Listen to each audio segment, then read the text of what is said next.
बिस्मिल्लाहिर्रहमानिर्रहीम रब्बिशरह ली सदरी व यस्सिर ली अमरी वहलुल उक़दतम मिन लिसानी यफ़क़हू क़ौली रब्बि ज़िदनी इल्मा रब्बि ज़िदनी इल्मा रब्बि ज़िदनी इल्मा सदक़ल्लाहुल अज़ीम।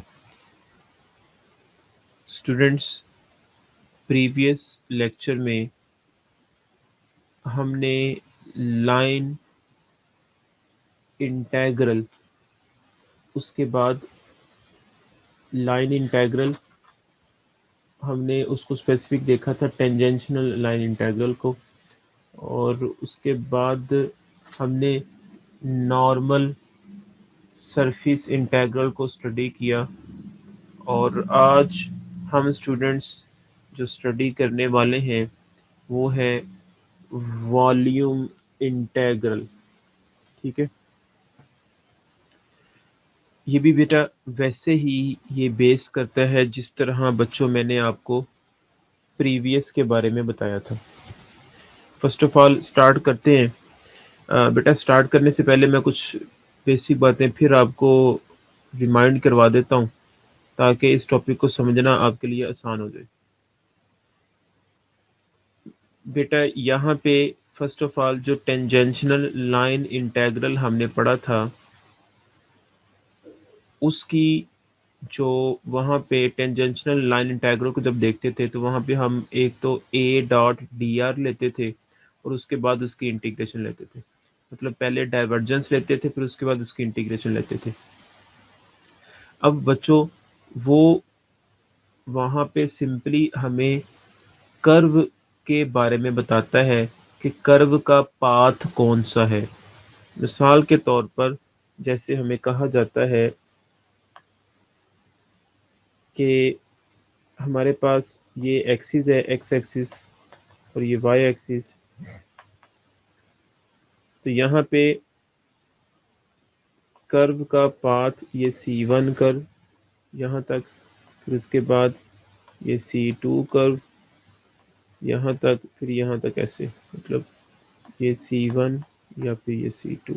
ठीक है, तो मतलब हमें सिंपली बताया जाता है कि हम जो बताते हैं जो लेके ए dot D R closed curve में, तो बच्चों वो आंसर सिर्फ और सिर्फ हम इस पाथ का बताते हैं कि C1 का आंसर कितना है, C2 का आंसर कितना है, मतलब ये या C2 इधर से या C1 इधर से। ठीक है, तो जो सेकेंडली हमारा था नॉर्मल सरफेस इंटेग्रल, उसमें हम अगर हमारे पास एक फुटबॉल है तो स्टूडेंट्स उस फुटबॉल के हम सिर्फ एक पैच के बारे में जो सरफेस पे होता है, मतलब ऊपर वाली सरफेस में जो नॉर्मल की तरफ होता है, ठीक है, हम इस पैच के बारे में स्टडी करते हैं। ठीक है, जिसका रिलेशन मैंने निकाला भी था कि वो इस हिसाब से डेल्टा एस के जिसको हमने बोला था वो था बल्कि समेशन के 1 टू n, यहाँ पे ए, क्योंकि यहाँ पे जो वेक्टर था ए के वो वाला वेक्टर, ए के डॉट एन जो नॉर्मल था एन के इस पॉइंट के रिस्पेक्ट, और डेल्टा एस के। तो ये रिलेशन से हमने आगे मूव किया था और हमने इसी से आगे इसी को जब कन्वर्ट किया था इस पैच वाली जो मैंने ये जो सम मैंने अप्लाई किया 1 बाय 1 इस सम पे अप्लाई करूंगा, फिर इस पे, फिर इस पे, फिर यहाँ पे जो पैच लूंगा छोटे छोटे, उन सभी पे आउटर सरफेस पे अप्लाई करने के बाद अब सारों को अगर मैं चाहता हूँ कि इकट्ठा ऐड करूँ, मतलब सारों का कितना बनता है, ठीक है, तो उसके लिए मैंने कहा था कि इस सम को हम इंटीग्रेशन में कन्वर्ट कर देंगे डबल इंटेग्रल में, और वो हमारे पास A dot N D S आ जाता था। ठीक है, इसी तरह यहाँ पे भी था कर्व के अंदर, कर्व में मैंने यहाँ पे जर्नल लिख दिया अब। ठीक है, उसमें भी हम यही बात करते थे कि अगर हमारे पास ये इस तरह एक क्लोज्ड कर्व है ए टू बी, ठीक है, अब यहाँ पे ये A1 है, मतलब यहाँ पे मैं लेता हूँ एक छोटा सा सेगमेंट ले लेता हूँ जिसको मैंने ए के का नाम दे दिया, यहाँ पे जो वेक्टर होगा उसको नाम ए के का दे दिया। तो यहाँ पे पैच लिया है मैंने इतना, वो यहाँ पे डेल्टा एस के ले लिया है, ठीक है। और यहाँ पे टेंजेंट होगा जिसको हम टी से ज़ाहिर करेंगे, ठीक है। तो उसके लिए जो फार्मूला बनता था हमारे पास वो यही था कि summation K 1 to n a k dot T which is tangent के, ओके, इस के रिस्पेक्ट, और साथ nabla sorry delta D delta S के, ठीक है। तो ये हमारे पास लाइन के लिए बना था और इसी से फिर हम आगे ये वाली चीज़ जनरेट की थी, और यहाँ पे जनरल हमारे पास ये बना था और इससे आगे हमने ये जनरेट किया था। तो इसी तरह बच्चों हम अब यहाँ पे सरफेस के अंदर, नॉर्मल सरफेस इंटीग्रल के अंदर हम सिर्फ और सिर्फ ऊपर वाली सरफेस की बात करते हैं, जैसे मैंने ऊपर वाली, ठीक है, ऊपर वाली, और फिर हम उसको सारों पे अप्लाई करते हैं। यहाँ पे सिर्फ और सिर्फ हम कर्व की बात करते हैं, पहले सिंगल एक पाथ पे एक वर्किंग की एक पैच पे, फिर हमने कहा कि इसकी इंटीग्रेशन ले लें, तो सारी लाइन की इंटीग्रेशन आ जाएगी, मतलब सारे लाइन का हमारे पास आ जाएगा रिजल्ट कितना होगा ए से बी तक।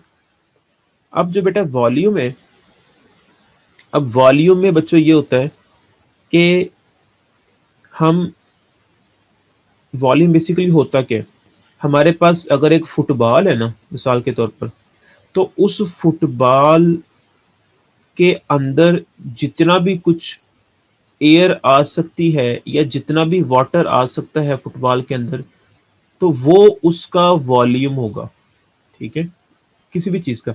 मैं अगर कहता हूँ कि आप बेटा जिस रूम में बैठे हुए हैं, ठीक है, फॉर एग्जांपल हम जिस रूम में बैठे हुए हैं, जैसे मैं इस वक्त रूम में बैठा हूँ या आप अपने घरों में रूम में बैठे हुए हैं, तो उस रूम का वॉल्यूम क्या होगा, मीन के एक कॉर्नर से लेके रूम के दूसरे कॉर्नर तक, मतलब मैं वन बाय वन वहां पे मिसाल देता होता हूँ अक्सर, कि मैं वहां पे चावलों की बोरी जो है रखना शुरू कर देता हूँ या गंदम की, कि वो टोटल बोरी जमीन से लेके छत तक जितनी बोरी फिल हो जाए, इसी तरह मैं नेक्स्ट फिर लाइन लगाऊंगा, फिर नेक्स्ट लाइन लगाऊंगा, तो मतलब टोटल कितना वहां पे बोरी आ सकती है चावल की, ठीक है, जमीन से छत की, उसका रूम की ग्राउंड से लेके उसके रूफ तक, तो वो उस रूम का वॉल्यूम होगा। तो इसी तरह यहाँ पे वॉल्यूम इंटीग्रल बताने के लिए मैंने कहा कि फर्ज करें, मिसाल दे रहा हूँ आपको, कि मैंने एक कुछ सरफेस ली है, यहाँ पे कोई मतलब ये कोई मैंने जैसे फुटबॉल की तरह की मैंने चीज ली है, ठीक है।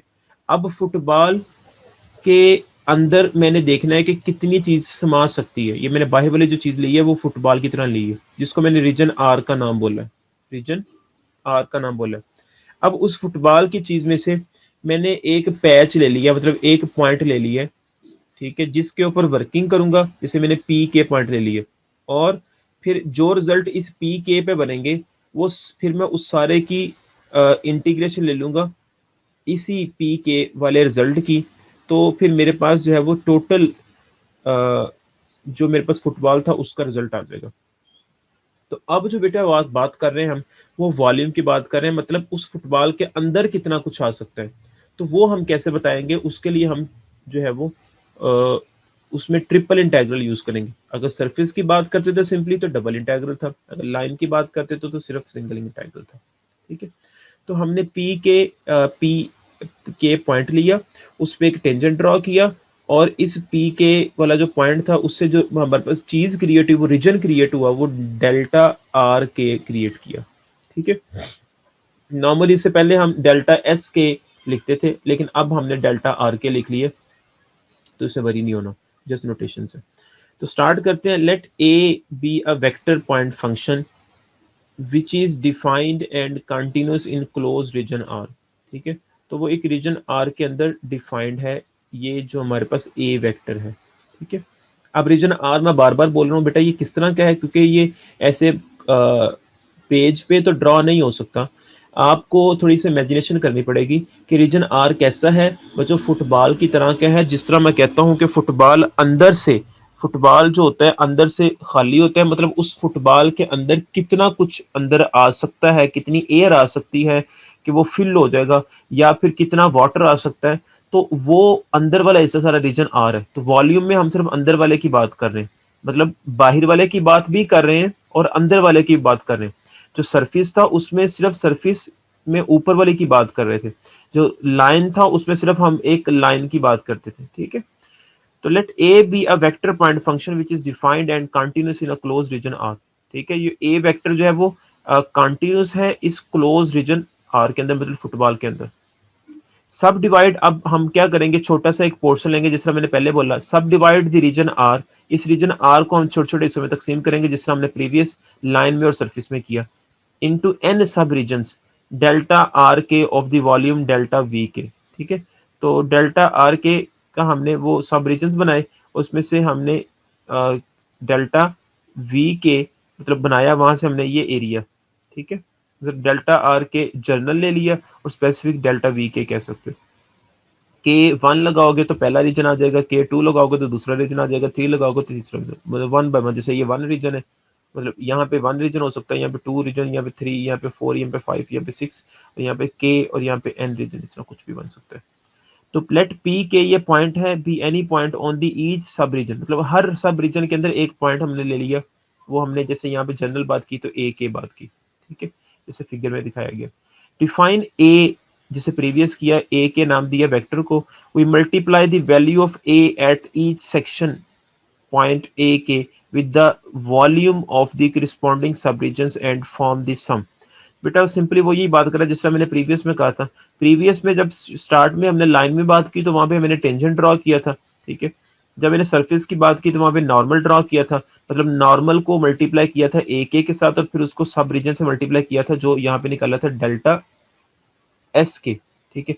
लेकिन अब यहाँ पे ना नॉर्मल ड्रॉ कर रहा हूँ ना मैं टेंजेंट ड्रॉ कर रहा हूँ, सिंपली मेरे पास जो ए वेक्टर था उसको मैं मल्टीप्लाई कर रहा हूँ, जो मेरे पास डेल्टा आर के, जिस तरह ये मेरे पास एक जनरल सब रीजन था, ठीक है, तो उसमें स्पेसिफिक मैंने कर लिया डेल्टा वी के, ठीक है, ये वाला डेल्टा वी के है, ये सब रीजन मैंने स्पेसिफिक कर लिया बच्चों। ये क्या है, इस रीजन का नाम है डेल्टा वी के, ठीक है। तो यहां से मेरे पास एक रीजन का आ जाएगा, ठीक है, ए के, ये जो मैंने निकाला है ए के डेल्टा वी के, बच्चों ये मैंने अभी चीज निकाली है, ये इस रीजन के लिए निकाली है। अब मैं चाहता हूं कि ये तमाम रीजन के लिए कितना होगा, ठीक है। तो मैं लिखूंगा यहाँ पे समीशन, जैसे यहाँ लगा दिया समीशन के वन टू एन तक, मतलब हम सभी को ऐड कर लेंगे, मतलब इसी तरह से वन बाय वन, ठीक है। जैसे मैं कहता हूँ ना, जैसे for example A one summation V one plus A two summation, sorry nabla, nabla नहीं सॉरी, ये है यहाँ पे यहाँ सिग्मा बोलना था, इसको डेल्टा बोलना था, ये मैंने गलत लिख दिया यहाँ पे, दोबारा देख लें। ये बेटा ये हमारे पास नेबला नहीं है, नेबला हमारे पास इस तरह होता है, ठीक है। यहाँ पे ये हमारे पास जो है वो क्या है, ये डेल्टा। अच्छा एनी हो, तो मेरे पास वन बाय वन लेता हूँ, ये मेरे पास रीजन बना था हमारे पास बच्चों डेल्टा वी के। तो मैं स्टार्ट करता हूँ A one delta V one, A two vector delta, sorry फिर गलत लिख रहा हूँ,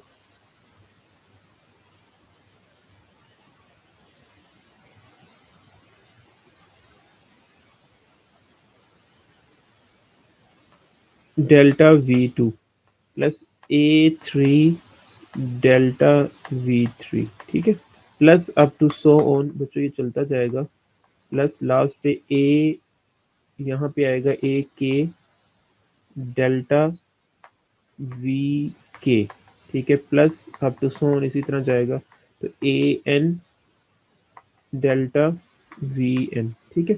तो इस तरह ही बनेगा। अब ये सारों को मैंने इकट्ठा करने के लिए एक नोटेशन यूज की, जो यहाँ पे डायरेक्टली बुक वाले ने यूज की हुई है, वो ये है कि उसने कह दिया कि समीशन के वन टू एन तक, मतलब ये वन वन टू टू, ठीक है, उसने ये ऐसे लिख लिया, ठीक है।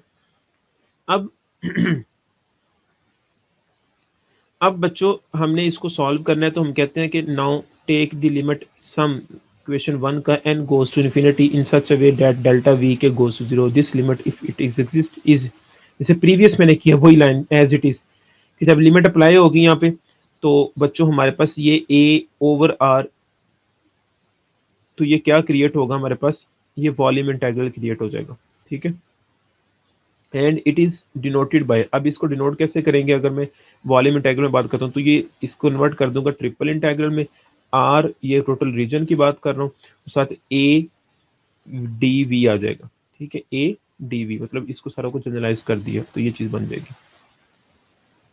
नेक्स्ट है बच्चों, अब हमने क्या करना है, इस रिलेशन को ओपन मजीद ओपन करके लिख सकते हैं। मतलब ए के साथ हमारे पास बेसिकली क्या आएंगे, पॉइंट्स आएंगे ना, एक्स वाई जेड। ठीक है, और डी भी ऐसे ही आ गया। अब इस पे जब लिमिट अप्लाई करेंगे बेटा तो वो एन गोज टू इन्फिनिटी होगा। जिस तरह मैंने अभी ये बातें बोली थी वो इधर अब स्पेसिफिकली लिख के दिखा दी है, के वन से एन तक ए के डेल्टा वी के। ठीक है, मतलब कहने का कि ये चीज इसको हम इस तरह भी लिख सकते हैं। आप डायरेक्टली ये लिखो और फिर उसके बाद नीचे आ जाओ तब भी ठीक है, या ऐसे लहदा से बताना है तो भी ठीक है। ये उसने डिफाइन किया हुआ है, मतलब जो बातें हमने इस लाइन में की है ना, उस लाइन को उसने इस तरह डिफाइन कर दिया कि मैथमेटिकली ये चीज इक्वल होगी limit N goes to infinity summation K one to N तक ए के डेल्टा वी के। इसको नाम क्वेश्चन 2 का दे दिया। अब बच्चों मैं कहता हूँ इफ यहाँ पे ए मेरे पास जो है, जो शुरू में यहाँ पे वेक्टर ए था वो A one I plus A two J plus A three K है, then the volume integral too can be written as. तो इस वॉल्यूम इंटीग्रल टू में हमने ए की वैल्यू लिखनी है। तो ए की वैल्यू क्या आएगी, ए वी डी वी, मतलब जो यहाँ पे निकाला था ना हमने, A D V triple integral.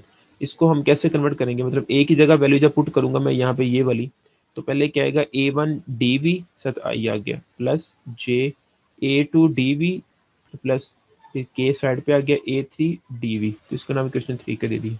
तो सिंपली हमने यहाँ पे ए की वैल्यू बच्चों यहाँ पुट कर दी और इसको फिर हमने एक्सपेंड कर दिया इसके साथ। नेक्स्ट है बच्चों, इसको नाम इक्वेशन 3 का दे दिया।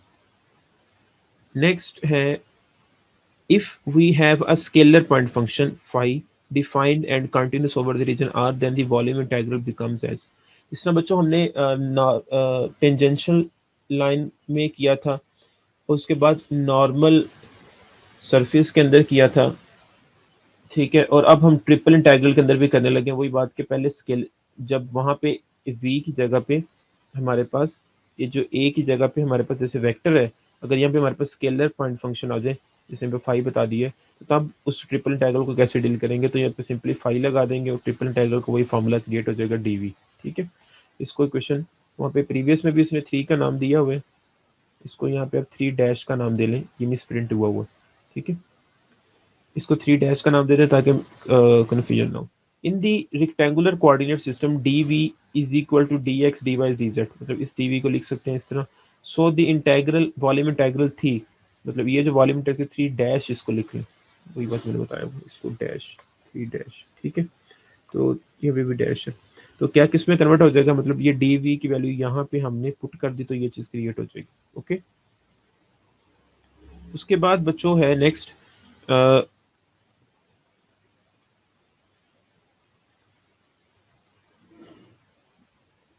नेक्स्ट है इन रेक्टेंगुलर कोऑर्डिनेट्स के अंदर ये बात क्लियर हो गई, which is the ordinary triple of five over the region R. If वो कहता है कि अगर हमारे पास मैं कहता हूँ कि फाइव की वैल्यू 1 आती है, मतलब स्केलर पॉइंट फंक्शन 1 है, तो फिर वॉल्यूम इंटीग्रल किस में कन्वर्ट हो जाएगा, तो volume integral V over the region R, यहाँ पे 1 आ जाएगा तो पीछे क्या रह जाएगा हमारे पास, simply D X D Y D Z, और ये चीज हमारे पास किसके बराबर होती है, डी वी के, तो वो ये चीज आ जाएगी। ठीक है, तो इस तरह बच्चों हमने इसको डील करना है। ठीक है, तो उम्मीद है कि आपको बच्चों ये जर्नल जो थी, ये जिस तरह मैंने पहले आपको लाइन इंटीग्रल का बताया, फिर मैंने सरफेस इंटीग्रल का बताया, नॉर्मल सरफेस इंटीग्रल का बताया, अब मैंने वॉल्यूम का बताया, आपको समझ आ गया होगा। अब इसी तरह हम इन्हीं फार्मूलाज को क्वेश्चन में अप्लाई करते हैं तो बात ज़्यादा क्लियर हो जाएगी। लेकिन इससे पहले मैं आपको कुछ बता दूं, प्रीवियस लेक्चर में मैंने आपको असाइनमेंट देनी थी लेकिन बच्चों को नहीं दे सका, लेकिन आप सुन लें। असाइनमेंट नंबर 4 है स्टूडेंट्स, ये पेज नंबर 277 2285 तक है। ये प्रॉब्लम नंबर 9 टू 16 ये सॉल्व्ड प्रॉब्लम है। ठीक है, ये ग्रुप नंबर 4 ने करनी है। ठीक है, ये स्टूडेंट्स असाइनमेंट नंबर 4 जो है ग्रुप नंबर 4 ने करनी है, और उसके साथ प्रॉब्लम 21 टू 26 ये पेज नंबर 315 पे 315 पे ये अनसॉल्व्ड है। ये सॉल्व्ड है, पहले इसको देख लेना है। मैंने आपको एग्जांपल भी सैंपल के तौर पर करवाने लगा हूँ ताकि आपकी बात क्लियर हो जाए, और इसको भी आपने देखना है, इजीली सॉल्व हो जाएंगे। जहाँ पे प्रॉब्लम आएगा वो डिस्कस कर लीजिएगा, उससे पूछ लीजिएगा, पहले खुद आपस में डिस्कस कीजिएगा स्टूडेंट्स, बाद में अगर प्रॉब्लम ज़्यादा क्रिएट हुई, नहीं समझ आ रही, तो फिर मेरे से कॉन्टेक्ट कीजिएगा, तो मैं इंशाल्लाह आपकी हेल्प ज़रूर करूँगा। नेक्स्ट है, अब वॉल्यूम इंटीग्रल पे बेटा एक एग्जांपल है, एग्जांपल नंबर 13, एवेलुएट, वो कहता है करें आप R D V where R is the region bounded by the surface, x is equal to 0, y is equal to 0, y is equal to 6, z is equal to x square and z is equal to 4। ये question में define है सब कुछ। तो बच्चों हमने एक region define कर लिया, मैंने खुद से ऐसे ना कोई भी रीजन ड्रॉ कर लिया, ठीक है, एक मैंने बॉक्स टाइप बना लिए, ठीक है। और स्टूडेंट्स ये हमें क्योंकि अब पता नहीं था यहाँ पे कि किस तरह का बॉक्स बनना है, ठीक है। हाँ लेकिन इतना ज़रूर पता था हमें, ये लिमिट्स के अंदाज़ा हो रहा था कि z is equal to X square, ठीक है। ये बच्चों हमारे पास एक पैराबोला बनता है, ठीक है। और ये पैराबोला क्योंकि z पे है, नॉर्मली बेसिकली जो इक्वेशन होती है पैराबोला की वो होती है y is equal to X square, ठीक है। तो जब y is equal to X square होता है ना, तो बच्चों हमारे पास वो इस तरह बनता है पैराबोला, वो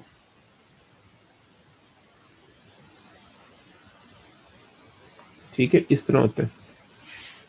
अगर नेगेटिव में आ जाए तो वो इधर का मुंह हो जाएगा, मतलब अगर y is equal to minus X square हो जाए तो ये इसका मुंह इधर को हो जाएगा, ठीक है। और अगर हमारे पास आ जाए x is equal to Y square तो फिर इसका मुंह ऊपर को हो जाएगा ऐसे। और अगर नेगेटिव में आ जाए तो फिर उसने नीचे को डाउन हो जाना। तो ये इस तरह पैराबोला बनते हैं।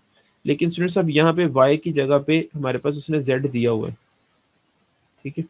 अब z दिया हुआ है तो इस वजह से हमारे पास जो इसका कर्व होगी वो ऐसे, क्योंकि z एक्सिस ऊपर को है, y एक्सिस यहाँ पे है, ये y एक्सिस है और ये x एक्सिस है।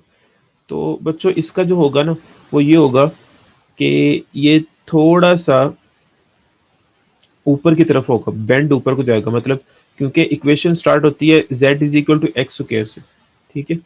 z is equal to X square, तो वो स्टार्ट ऐसे होगी और ये ऊपर की तरफ जाएगी z की तरफ, ठीक है। इसी तरह यहाँ पे होगा, तो यहाँ से फिर हमारे पास एक जनरल ये फिगर बन जाएगी। एनी हो, तो बेटा ये मैंने सारे पॉइंट्स जो डिफाइन थे क्वेश्चन के अंदर वो मैंने डिफाइन कर दिए। x इज इक्वल टू 0 से स्टार्ट हो गए ये, ठीक है।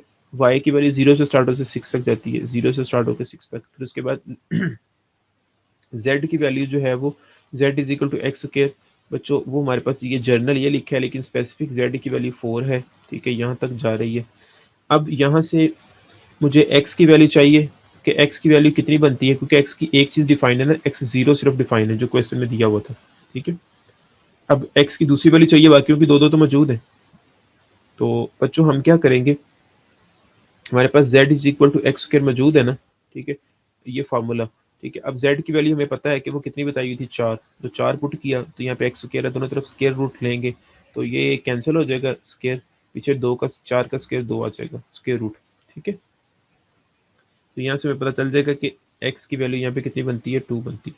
नहीं हो, अब the region R bounded by the surface is given by, वो हमारे पास क्योंकि उसने ये पूछा था ना, दिया हुआ था कि उसने कहा ये वैल्यूएट करना है, ठीक है। तो जिस तरह अभी मैंने प्रीवियस फार्मूला भी पढ़ा था हमने, तो हम वही बात लिखी v। अब यहाँ पे r की वैल्यू हमारे पास जनरल क्या होती है, एक्स आई प्लस वाई जे प्लस जेड के। अब यहाँ पे डी वी की वैल्यू क्या होती है, डी एक्स, कुछ स्टूडेंट्स बेटा ऐसे भी लिख लेते हैं, मतलब D X D Y D Z, ठीक है। कुछ जो है वो, अब इसकी तरतीब से बेटा कोई फर्क नहीं पड़ता, अगर आप पहले डी एक्स लिखती हो तो फिर इधर भी आपको डी एक्स ही लिखना पड़ेगा, मतलब एक्स वाली वैल्यू लिखनी पड़ेगी। अगर डी वाई दरमियान में लिखते हो फिर यहाँ पे वाई वाली जैसे यहाँ लिखी हुई है, और जब अगर जेड लिखते हो तो यहाँ पे जेड वाली लिमिट्स होंगी। लेकिन अब मैंने ऐसे नहीं लिखा, मैंने उलट किया है कि डी जेड से स्टार्ट किया, ठीक है। तो यहाँ पे पहले जेड वाली लिमिट होगी, फिर वाई वाली, फिर वाई वाली, फिर एक्स वाली, फिर एक्स वाली लास्ट पे।